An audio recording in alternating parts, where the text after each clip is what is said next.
Hello everyone. I'm going to show you why you should be using gamification in your classroom. Today we're going to talk about what gamification is. We're also going to talk about some practical solutions for gamification. And we're going to talk a little bit about the science behind gamification.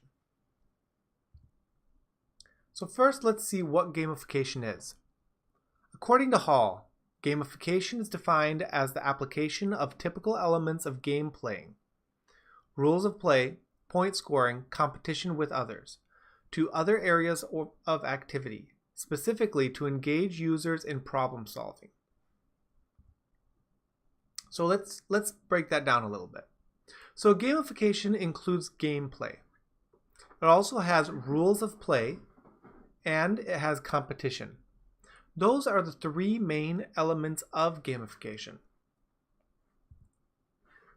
So, back again, the game mechanics, they can be learned, and you reach a goal, and that's points or competition. You have to be careful though, because gamification is not just playing games in the classroom. It's using these mechanics and these rules that are typically used in games for teaching, which is a big difference than just putting out a game and telling your students to play them. Game mechanics, in simplified terms, are to provide an action, such as passing a test or getting better at typing, for a reward. This reward is often paired with a type of competition, but not always. For successful gamification, there need to be very clear rules of play.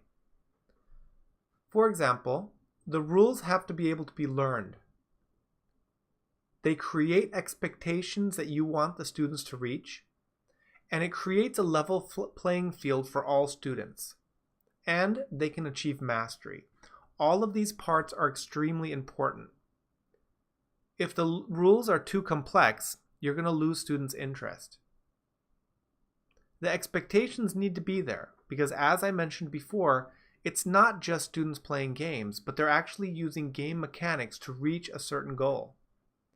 The level playing field is also extremely important.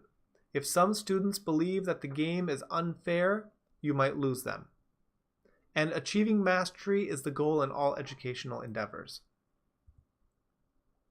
Competition. So competition can be against others or self. When I say others, it doesn't actually always mean other students. It can also be versus the teacher. It's been shown that competition increases intrinsic motivation, and we will talk about that a little bit later, and it holds students' attention. The intrinsically motivating nature of digital games has been attributed to their potential to satisfy the psychological needs for autonomy, competence, and relatedness. This is from Meckler, from 2015.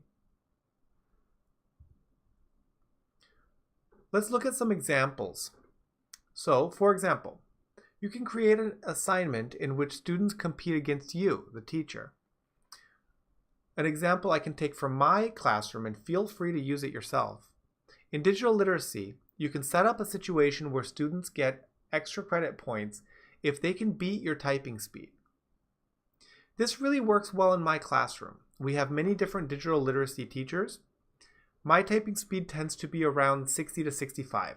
So I'm not exceptional, but I'm not bad.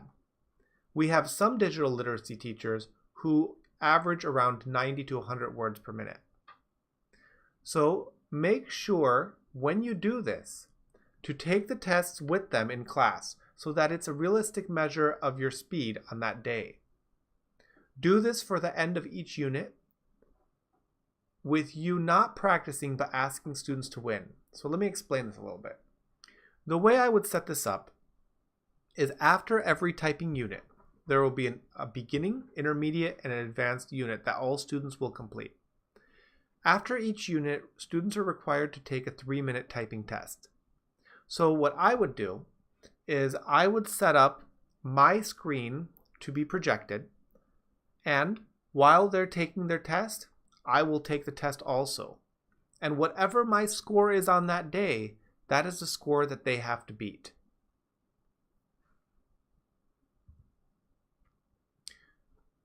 Some ideas in use when you do this activity. So they are not competing against each other. Sometimes this could cause conflict depending on the class. You're also expecting a high level of performance because they're not just competing for a number, they're trying to beat you. And the competition increases the intrinsic motivation. Example number 2. You can have a leaderboard with student unique numbers. This can be used for any assignment or for a general class grade. Set up a class leaderboard with student numbers. Make sure other students don't know each other's number so that low-performing students are not put off. You can set this up as a class total grade or do this with any activity. The important part of this is it's not, in my belief, a good idea for students to know exactly how everyone is doing, meaning you don't want one student to know the grade of another specific student. But if they see where they rank in the class, that can help them gain the motivation to improve. And it's very easy to see their improvement. The ideas in use. In this situation, it's a direct competition. It lowers stress since they don't know each other's place, and they can visually see their improvement.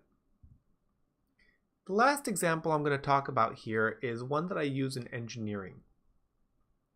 In an engineering class, have a design competition. So, bridges in engineering can be voted on by all students in class. Students have 3 times to increase their bridge vote by redesigning after receiving feedback from other students.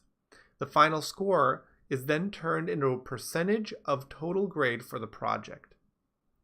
This actually covers a lot of key points. Again, it is a direct competition where they are trying to design a better bridge than everyone else. It gives the chance for rethinking or going back, using the feedback, and making their item better. They learn how to take input from others and how to give their input to others. Let's look at some of the science behind this. Here's a quote from Kang.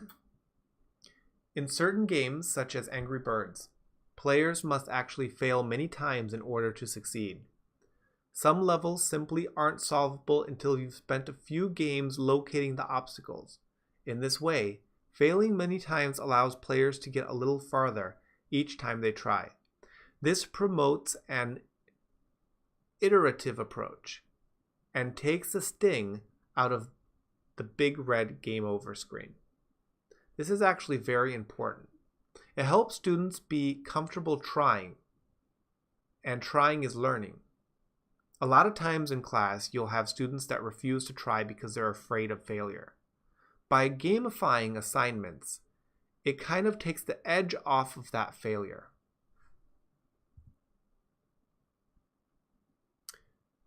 Here's a quote from Meckler that we saw earlier, but it is extremely important.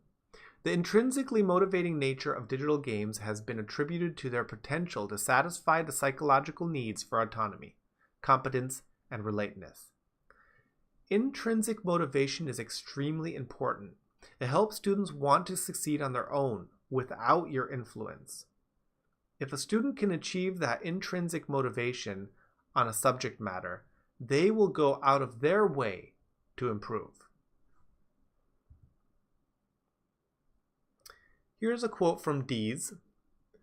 Using gamification to aid in cognitive development will allow an increase in the activity of the other regions of the brain to allow for adequate development.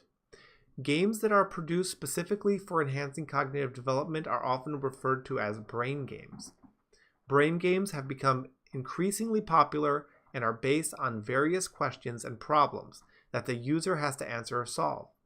Brain games can improve the rate at which the brain processes and maintains information. After reviewing all of the information about gamification, I highly recommend gamification in the classroom. and I recommend that you look into gamifying some of your assignments. Thank you.